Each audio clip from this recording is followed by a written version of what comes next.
Hey guys, welcome to another installment of Re Tsene with Pretoria Psychologists. My name is Kauhelo Habiani. I'm the founder of Man Up Conversations, and this is the final installment where we talk about men's mental health.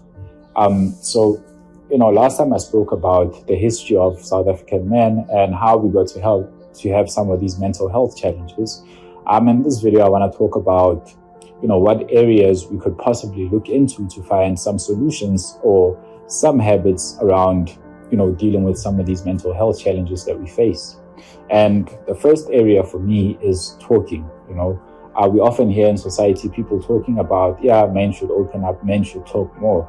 And I think that's very valid, but we should also remember that men opening up and men talking looks very different to how women and other genders do it, right? So when I say that, I'm speaking specifically to often look at how we then get together in circles. Our conversations might be more about, things we enjoy, like sports and money and, girls and literally everything that men usually talk about.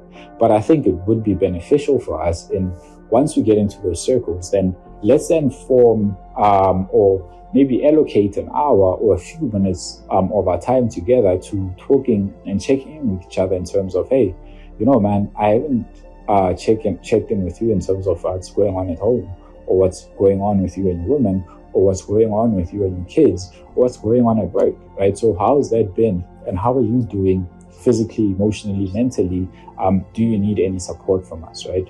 So I feel like that creates a space where we're then able to talk freely about these things that we tend to shy away from, right? And you could also look at that as a way, as like a support group in a way, because oftentimes, when men think of support groups, we think, oh man, this is like, I have to go there and share this whole elaborate story with people I don't know. But you might just find that you don't have to go to people you don't know. You could use the resources and people that you're already familiar with and build trust with, and maybe change your conversation from what it's always been to something a little bit more impactful, or something that you might be needing at that time. So I think when we say men need to talk more and open up more, I think I also look at it as men need to create spaces or safe spaces for themselves in those communities, in those friend groups that we already have, and start changing our conversation from, just the usual day-to-day talk to, okay, guys, let's now talk about a little bit of, emotional, and I don't want to use the word vulnerable here. You can see I'm kind of, turning away from it, but let's be vulnerable with each other and talk about things that really matter to us and really impact us on a level that we often choose not to, right? The second place that I think would be very beneficial for us is journaling, right? Journaling is a sacred space, like I say, safe space, but I think journaling is so sacred because you're there on your own. It's you and your mind. Basically, I'm going into conversation about, what's going on here. You're literally taking whatever thoughts you're having and you're dumping them on a piece of paper. And once you pick that piece of paper up and you start reading back what you wrote down, then you can identify certain words, phrases, and things that you say that might not seem very in a very good space, right? Might not seem very positive, might seem very judgmental. Maybe you're judging yourself, maybe you look down on yourself, maybe you don't extend the type of grace that you need to extend to yourself, maybe you just don't see yourself as a decent human being worthy of anything. So I think when you journal, there's so much more honesty in that, like I said, because there's no one standing over your shoulder. There's no editor telling you, hey, take that out. That doesn't fit into what we want to talk about. You're literally letting it all out. And by reading it, it's where you then start making sense of some of these things that you're saying, and you're looking at, well, what does that actually mean, right? Where does that actually take me? Or how do these thoughts actually serve me? How do these thoughts help me get on with my day-to-day? How do these thoughts help me get closer to the place that I want to be? How do they help me get closer to my goals? How do they help me deal with this depression? How do they help me deal with this breakup that we're going through?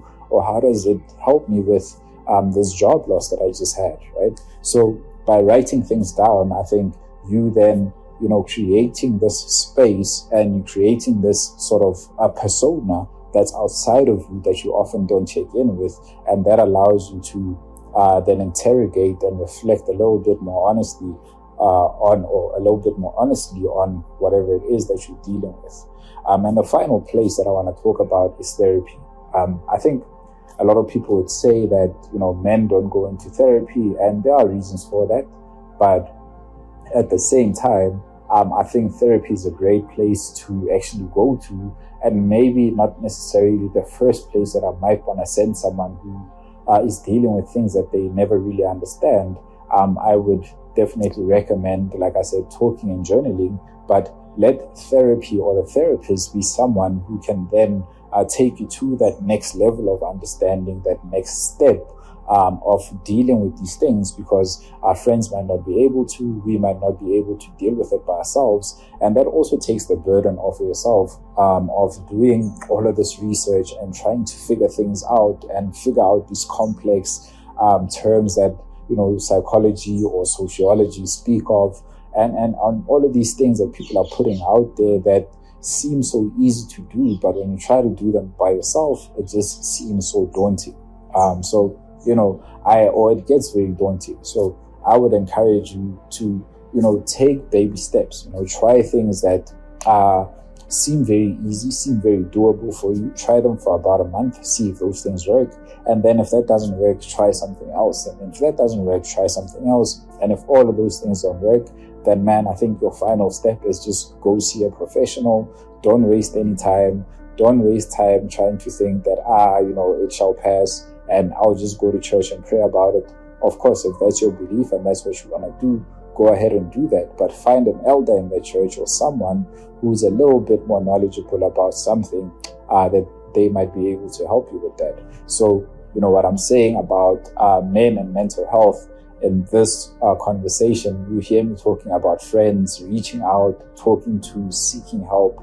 For me, it's about getting out of doing things by yourself and expecting to get results, but leaning on other people, leaning on professionals, leaning on stuff like writing, so that you can get those things out of you. And once you have those things out of you, then you're able to see then where can I go to get help, who can I talk to, who can help me with this thing.